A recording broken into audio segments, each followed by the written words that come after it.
Hello, and welcome to the Battleship Brawl Companion.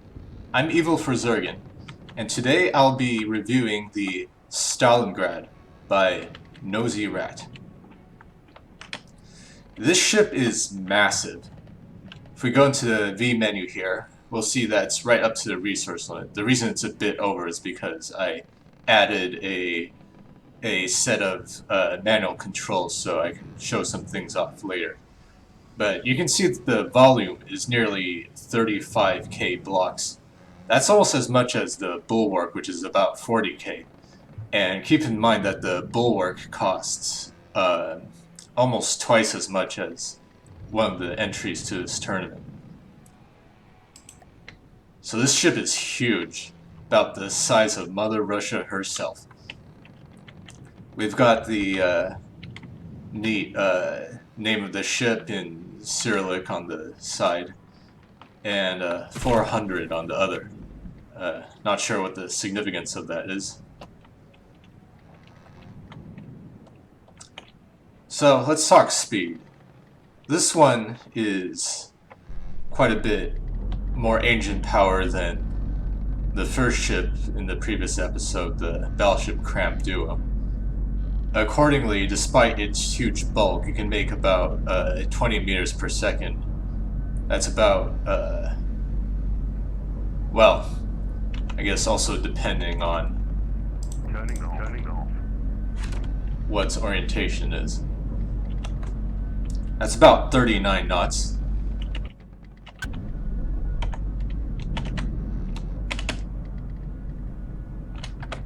Using all that power is this huge array of propellers back here.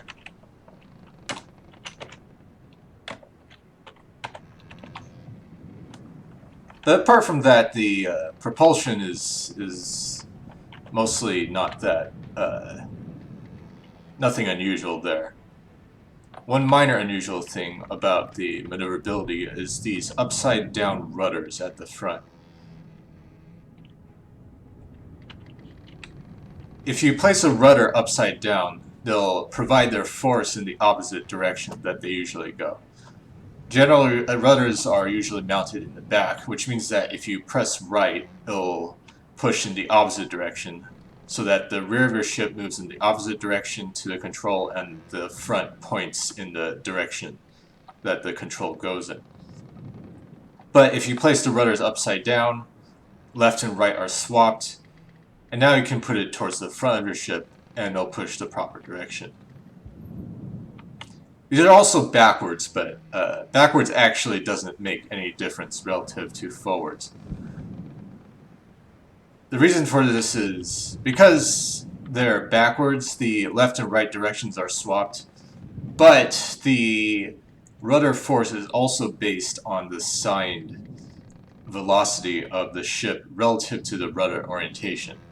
So placing them backwards also flips the sign of the relative velocity, which means that the two flippings cancel each other out. For the most part, the hull is pretty streamlined using these 4-meter downslopes. The front is a bit on the blunt side though, as you can see in the drag view. The front is red. You could probably squeeze a couple extra meters per second if this was more sloped.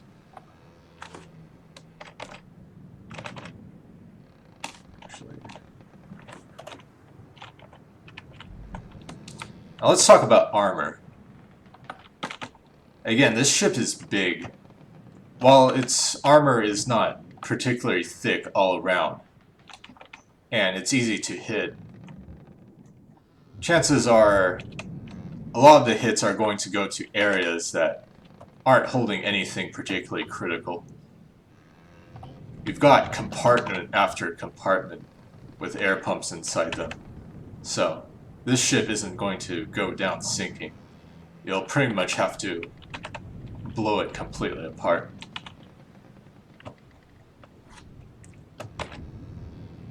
However, the ship has a bit of a glass jaw, as we observed in its first battle. Coincidentally, against the other entry named after a Soviet city, the Arkhangelsk.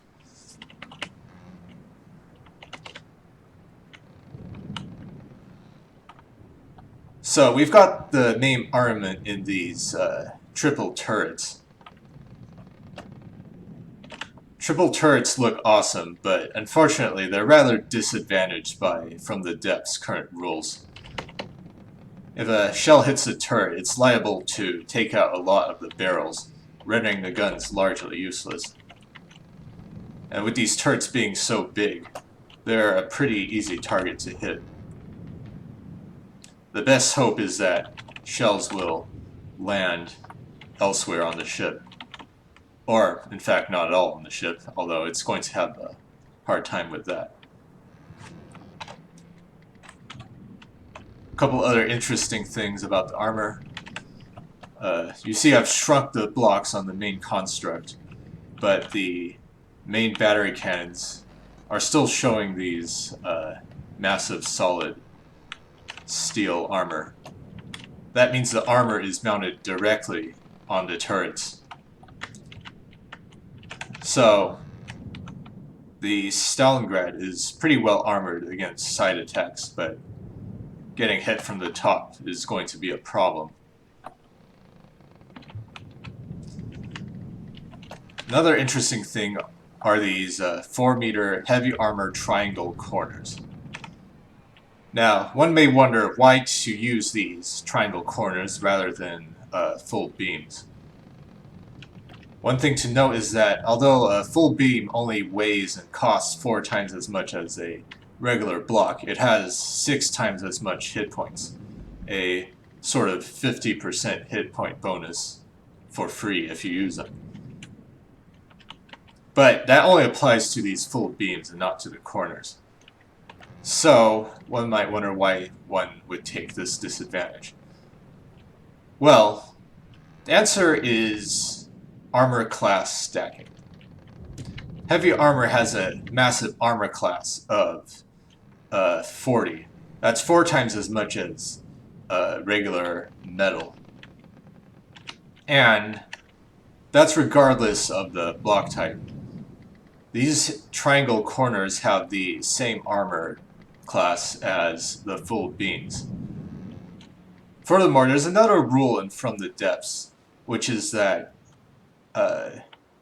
armor class stacks to a certain extent relative to the direction in which the damage came from. So we've got 40 armor class here, and suppose some damage is incoming from the left, just like this, in the direction of this block placement. This 40 armor is going to give 80% of its armor value, or 32 armor class, as a bonus to the layer right in front of it. 2 layers out, you're going to get a 60% of the bonus. That's a plus 24. Here we got plus 20%, 40%, which is plus 16. Although this one is currently vacant right now. It's a hollow space with this air pump. And then 4 layers out, we've got a 20% bonus, or plus 8 from this 40 armor base. And the thing is, these heavy armor triangles still count as the full 40 AC, even though they only cost and weigh a quarter as much as a full beam would have cost and weighed. So basically you're getting this armor stacking bonus at a discount. Now, granted, even with these quarter cost triangle corners, they are still quite expensive. So regular heavy armor is 40 materials per cubic meter. These heavy armor triangle corners are a quarter of that, or 10 materials per cubic meter. That's still twice as much as a full block of regular armor, and actually fewer hit points per block. You see it's got 250 here. A regular metal block has 280, and it costs half as much. So In terms of inherent like durability just on its own, it's probably not quite as good a deal. I tend to think it's a touch too expensive, even if you use this this triangle corner trick. But I mean, there's definitely room for different opinions on this. It's definitely been a popular strategy in this tournament. That's about it for protection. Let's move on to the armament. The Stalingrad has two types of guns. It's got the main battery of these maximally sized 200mm cannons.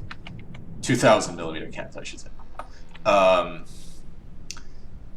These cannons are mostly kinetic. I tend not to like kinetic focused crams as much.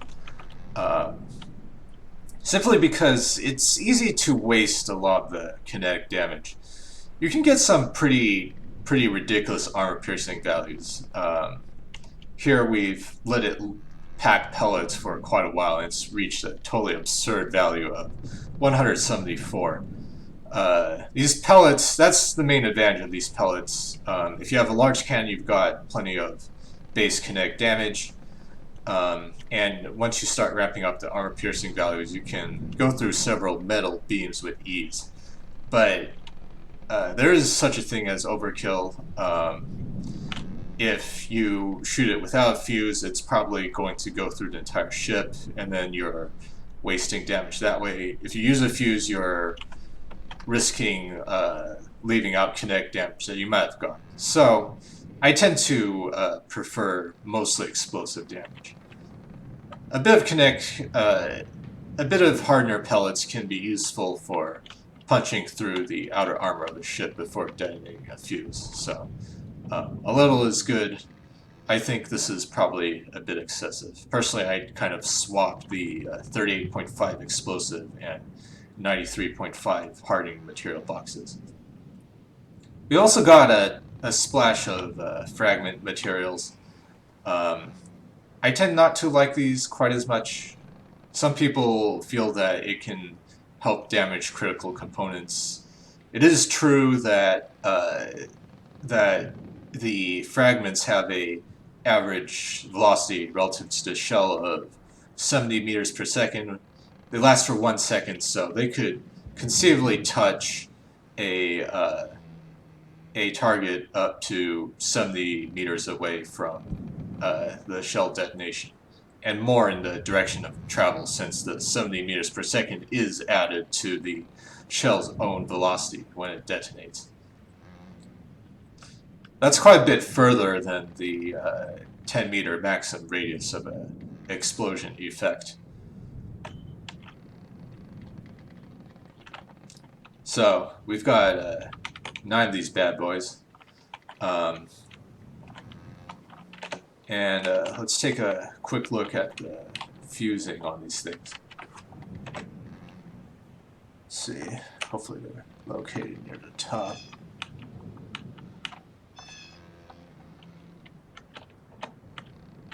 If I can actually find them. Doo-doo-doo.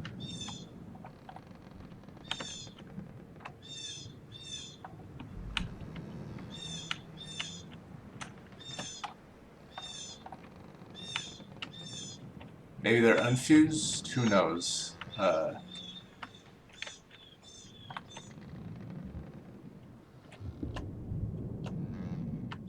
I can't find the fusing box in the brief search.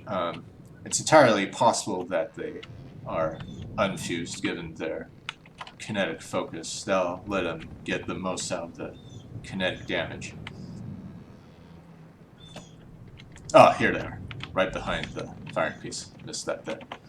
Alright, so we've got a 10-degree inertial fuse and a 0.1 seconds time-sensitive first surface. The muzzle velocity on these is pretty impressive, 189 meters per second.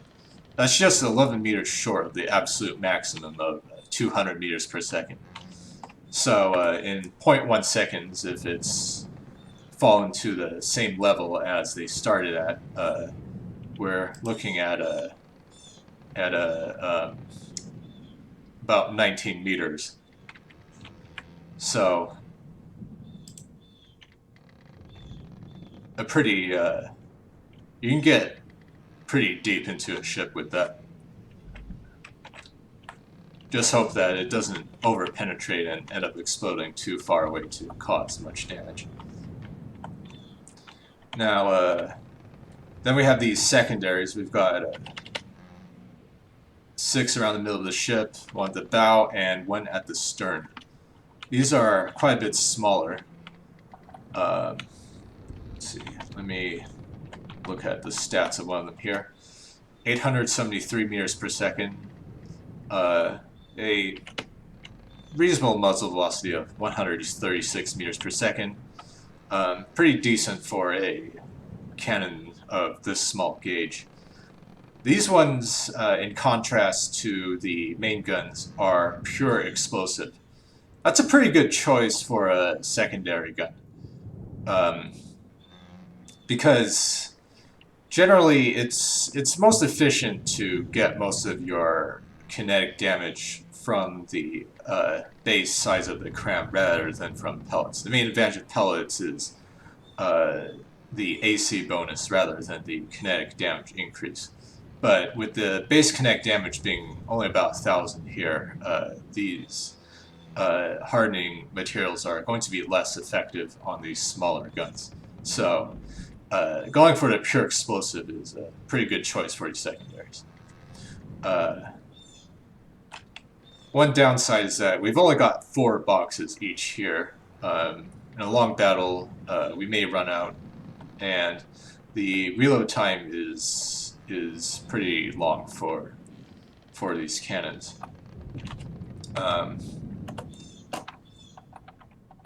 Like we've seen before in the Battleship Cram, the diameter of these turrets is only 3.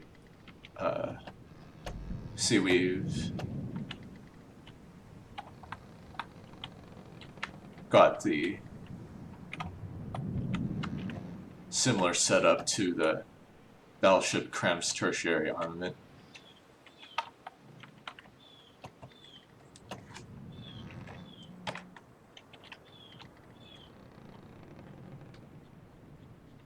So overall, apart from, I mean, I would personally prefer a more explosive based main armament, but overall a totally respectable set of armaments for a ship of this size. We can expect the Stalingrad to continue to be hard to take down. If it can avoid its main armament being disabled too much, it can hope to go pretty far in this tournament. Now, one more thing before I leave. There's something about the colors of the shells. So, if I fire the armament here, wait for it to aim. Let's pause the game. Okay, so you'll see the main armament shell trails are green, while the second armament shell trails are red. These actually have some meaning. A red trail indicates a shell whose damage is mostly explosive. As we saw before, these are pure explosive material shells. There's a bit of kinetic damage just from the cram base, but most of the damage is coming from the explosive. So these secondary shells have red trails. Meanwhile, the main battery has mostly hardening material, which means mostly kinetic damage. So these trails are very green, meaning that they've got great kinetic damage and great armor piercing.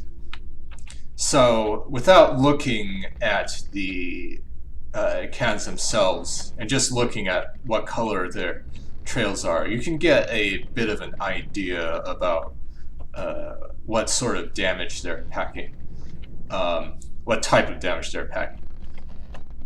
Now, it can be a bit hard to tell how much damage is being dealt. Like if these shells were totally empty, they would also be pretty green and visually the same, more or less, due to the base kinetic damage. But it'll give you at least a rough idea of where most of what damage type is doing most of the work. Sometimes you'll see a yellow trail that's halfway between red and green, and that means that you're getting both some kinetic damage and some explosive damage in pretty decent amounts both. That often means that someone's designing a purpose-designed 10 depth shell that's meant to penetrate through several layers of armor and explode inside the ship. There's also the possibility of blue trails. Those belong to amps, which are not allowed in this tournament, but if you see them in other places, that means you've got a very amp damage focused shell. Unfortunately, there's only 3 color channels, so there's no channel for frag damage, but I mean, frag is probably one of the most spectacular damage types when it hits. You'll see the fragments flying everywhere, so at least that part will be pretty obvious. That's about it for this episode. Thanks for watching, and best of luck in the rest of the tournament, Nosy Rat.